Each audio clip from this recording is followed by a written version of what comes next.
Número de estrangeiros na Portugal está a continuar a subir e já alcança valores recorde no ano passado. Quase 700 mil imigrantes procuram Portugal para vida melhor. Presença de comunidades com culturas diferentes pode trazer desafio de compreensão e é para que escassa de que o curso foi criado.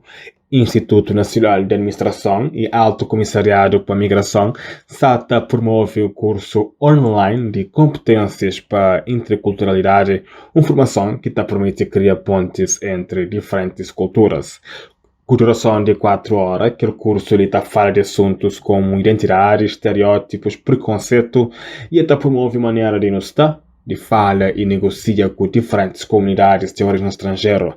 A informação está disponível na plataforma Now, no site nau.edu.pt e pode fazer de fim de ano.